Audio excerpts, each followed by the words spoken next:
Mesdames et messieurs, bonsoir et bienvenue dans ce journal. Au sommaire, dernier message du quinquennat du président Patrice Athanase Guillaume Talon à la nation, une tradition qu'impose l'article 112 de la Constitution, occasion pour le chef de l'État de revenir sur les grandes réalisations qui ont marqué sa gestion du pays.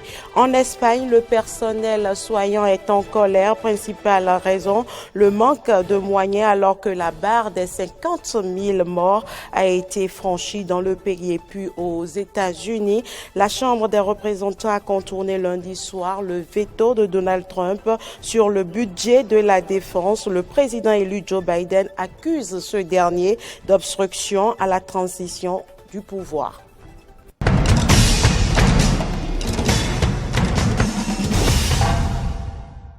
Merci pour l'attention. Le président de la République, Patrice Talon, était dans la matinée de ce mardi 29 décembre face aux élus du peuple. Objectif, présenter son traditionnel discours sur l'état de la nation, le dernier de son quinquennat selon les dispositions constitutionnelles.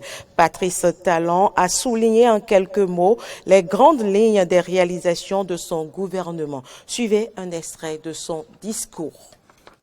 Notre unité nationale, notre unité,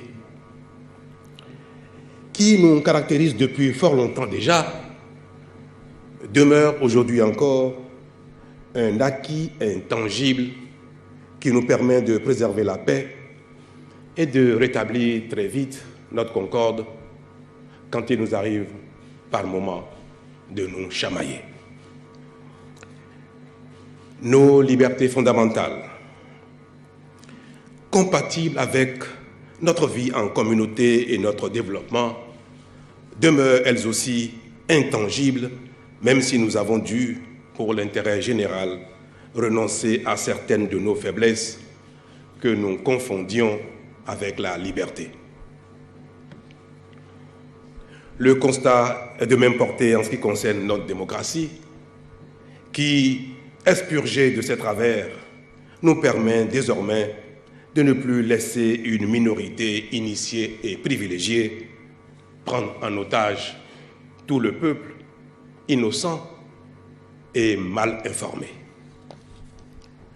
Notre environnement économique dispose désormais des atouts permettant l'investissement national et international créateur de richesses et d'emplois. Notre port, notre aéroport, nos routes, l'énergie électrique, l'eau, l'Internet, nos infrastructures marchandes, tout cela en cours de développement et de modernisation, ajoutés à nos lois et règlements d'une attractivité sans pareille, sont pour nous autant de facteurs de développement économique désormais certains. Quant à l'emploi, il est à noter, Monsieur le Président, que le taux de chômage reste élevé malgré le grand nombre d'emplois créés dans notre pays ces dernières années, aussi bien dans le secteur privé que public.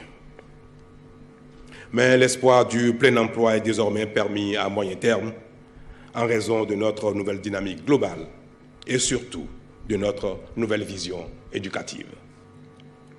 Il est heureux de constater que nous avons vaincu nos démons et réussi à opérer des réformes difficiles visant à changer nos habitudes.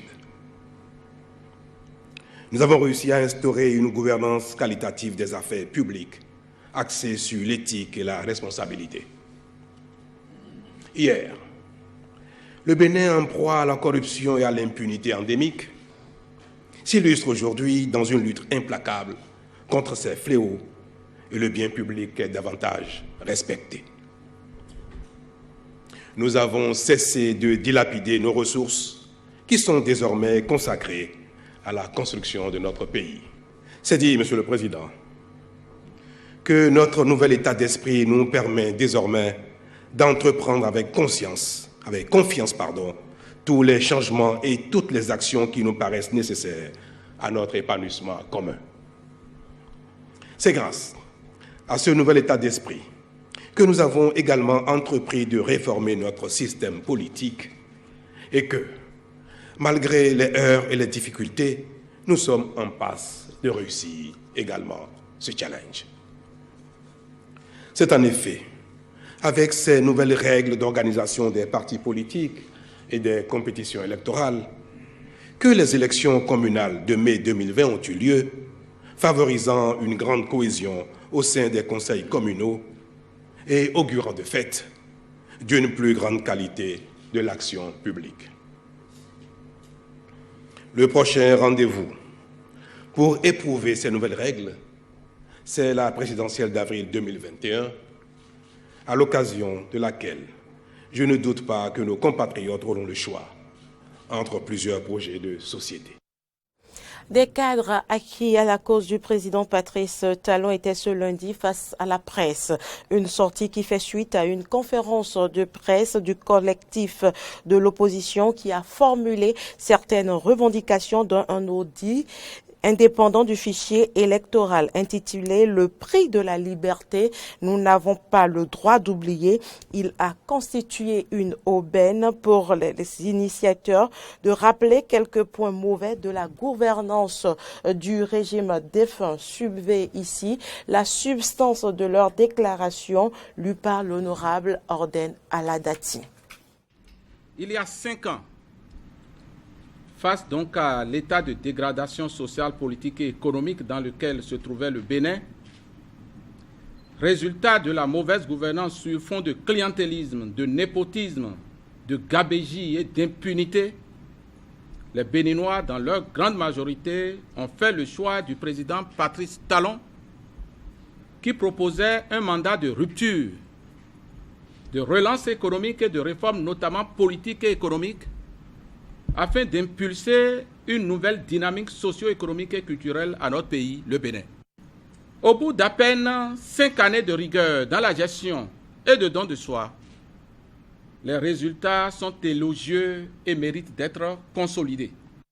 Mais malheureusement, ayant échoué dans leurs diverses manœuvres pour étouffer dans l'œuvre de restauration socio-politique et économique en cours dans le pays, et à bout d'idées,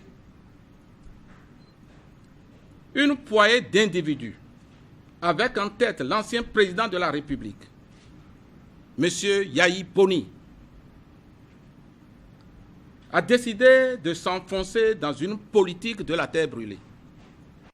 Troublé par la première phase de la tournée de reddition de comptes du président de la République, achevée en apothéose à Cotonou, les mêmes individus, encore eux et toujours eux, ont repris du service. Ils ont repris avec la foi aux calomnies, les mensonges et les jugements faciles, sans fondement. À travers ballades, exhibitions et vaudevilles, ils ont entrepris une tentative de sape de la superstructure qui commence par prendre corps et pour lesquels d'énormes sacrifices sont consentis par le peuple béninois dans son ensemble. Leur leitmotiv tourne autour des mots liberté et de paix, qui, selon eux, seraient mis à mal par la gouvernance Talon. Mais que signifient en réalité les mots liberté et paix?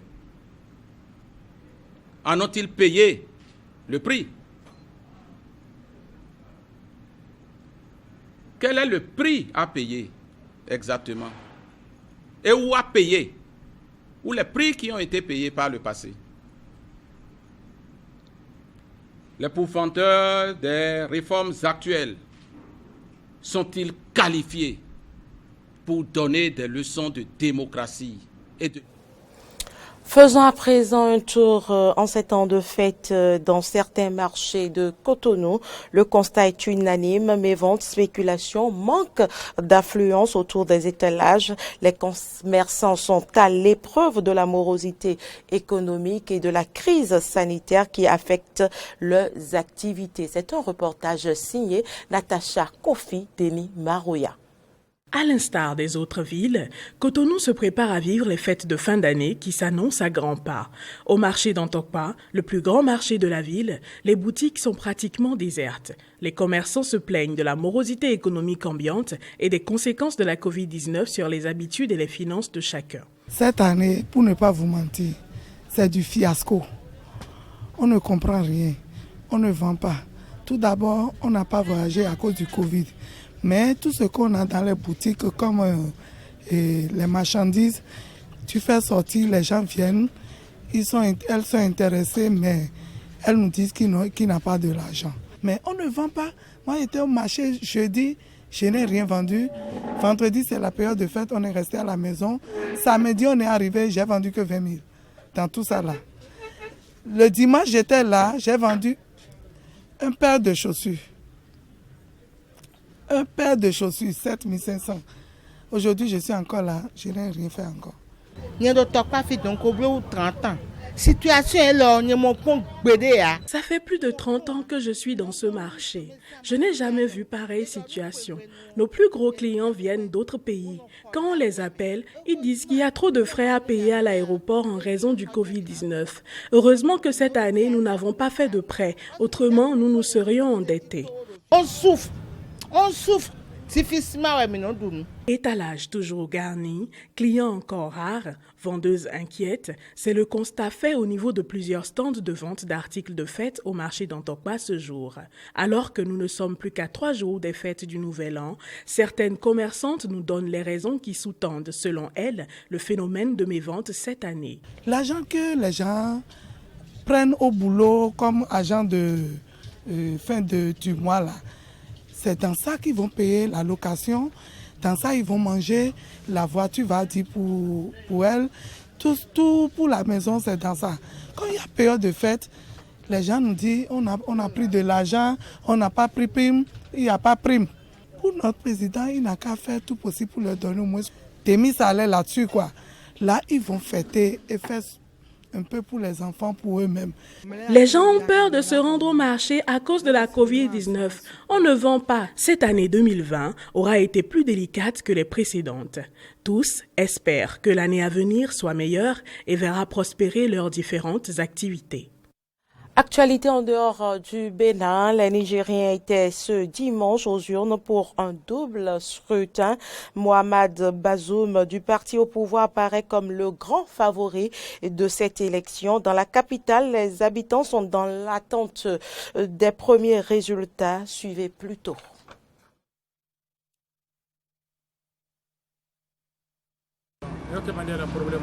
Il n'y a eu aucun incident majeur dans le déroulement du scrutin. Je suis confiant.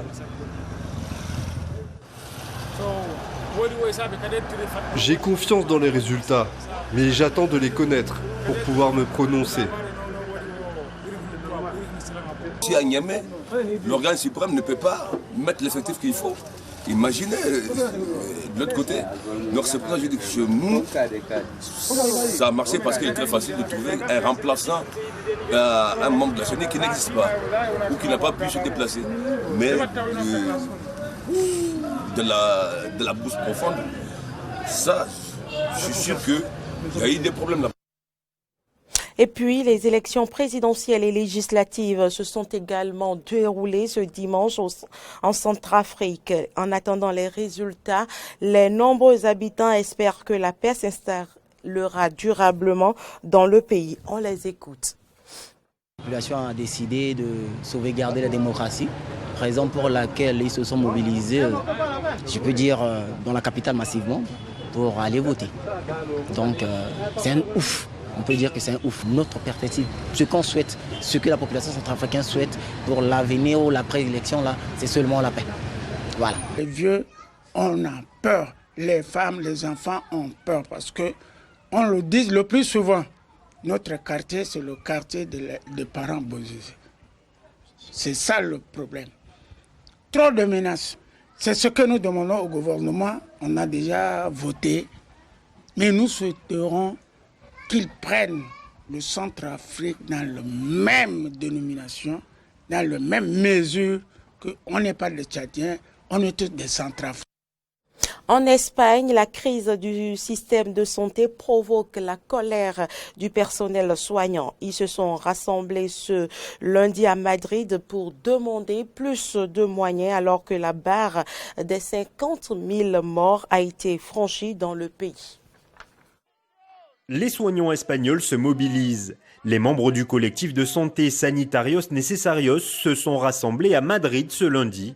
Une action pour protester contre la gestion de l'hôpital Isabel Zendal, inauguré le 1er décembre dernier. La communauté de Madrid a notamment recours au transfert de personnel soignant vers cet établissement. Une stratégie à laquelle s'opposent les manifestants. Les représentants de ce collectif dénoncent également la détérioration du système de santé espagnol. Ils n'ont pas honte. On passe la première vague, on sort de la deuxième et la troisième arrive. Et pour eux, l'économie l'emporte sur la santé. Les soins primaires ne se sont guère améliorés. Les centres de santé ne peuvent pas fournir d'assistance car ils continuent d'être abandonnés. Et les services d'urgence et de soins primaires continuent d'être fermés. Une mobilisation qui intervient alors que la situation sanitaire en Espagne reste préoccupante. Le pays a dépassé la barre symbolique des 50 000 morts du coronavirus. Dans ce contexte, le gouvernement mise sur la campagne de vaccination qui a débuté ce dimanche. Pour assurer le suivi, le ministre de la Santé a annoncé la mise en place d'un registre qui recensera les personnes refusant de se faire vacciner. Le registre Covid-19 est une mesure de prudence. Dans tout processus de vaccination, il est très utile de disposer des données pour pouvoir effectuer un processus de pharmacovigilance afin de réaliser les études pertinentes. Et c'est un registre qui a cette finalité. Il est aussi vrai que tous les organismes internationaux et européens recommandent que nous disposions de données et que nous partagions entre nous les informations de pharmacovigilance sur le processus de vaccination. Face à la crise sanitaire, de nombreuses restrictions de déplacement restent en vigueur dans plusieurs régions espagnoles.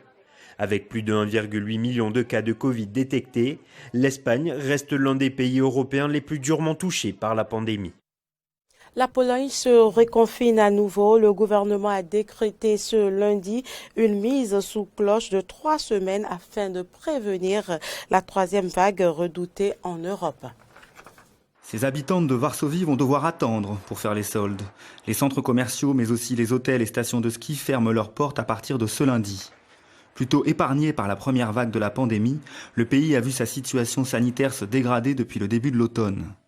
Les nouvelles mesures ont été annoncées il y a une dizaine de jours avec une entrée en vigueur après Noël. Si la 3e vague et les risques qu'elle engendre se concrétisent, nous pouvons être sûrs que, malheureusement, notre système de santé ne sera ni efficace, ni en mesure de soigner tous les malades rapidement. Les rassemblements de plus de 5 personnes sont interdits, y compris pour le soir du Nouvel An. Les personnes qui arrivent de l'étranger par des transports collectifs devront se soumettre à une mise à l'isolement de 10 jours. Pour ces habitants de la capitale, seule la campagne de vaccination pourra venir à bout du virus. Si j'en ai la possibilité, je me ferai vacciner. Mais quand je vois les comportements irresponsables dans notre société, je suis pessimiste. Je voudrais me faire vacciner, mais je préfère donner ma place à ceux qui en ont le plus besoin, c'est-à-dire les personnes âgées et le personnel médical. Bien sûr, dès que ce sera mon tour, je me ferai vacciner. Je trouve que chacun devrait le faire. La Pologne compte à ce jour plus de 27 000 décès dus au Covid, dont 20 000 ces 6 dernières semaines. Aux États-Unis, la Chambre des représentants a contourné ce lundi soir le veto de Donald Trump sur le budget de la défense. Dans le même temps, Joe Biden recevait les prochains représentants diplomatiques et sécuritaires de son administration. Il accuse Donald Trump d'obstruction à la transition du pouvoir. Revers confirmé pour Donald Trump. Alors qu'il avait opposé son veto concernant le budget de la défense, la Chambre des représentants a adopté celui-ci cette nuit, outrepassant les objections du président. En parallèle, Joe Biden poursuit ses préparatifs avant d'accéder officiellement au pouvoir, un travail de transition entravé, selon lui, par l'administration Trump. Comme je le dis depuis le début, nous avons été confrontés à l'obstruction des dirigeants politiques du ministère de la Défense et du Bureau de la gestion et du budget. Pour l'instant, nous n'obtenons tout simplement pas toutes les informations dont nous avons besoin de la part de l'administration sortante dans les domaines clés de la sécurité nationale. Ce n'est rien d'autre, selon moi, qu'une attitude irresponsable. Un manque de coopération que déplore Joe Biden, qui s'inquiète également de l'état de certaines agences gouvernementales essentielles. La vérité, c'est que beaucoup d'agences qui sont essentielles à notre sécurité ont subi d'énormes dégâts. Nombre d'entre elles ont été vidées de leur substance sur le plan du personnel, des moyens et du moral. Et tout cela rend plus difficile pour notre gouvernement de protéger le peuple américain. Des difficultés que le démocrate devra surmonter lors des 3 prochaines semaines, avant son arrivée officielle à la Maison-Blanche. Fin de ce journal, merci de l'avoir suivi. À demain.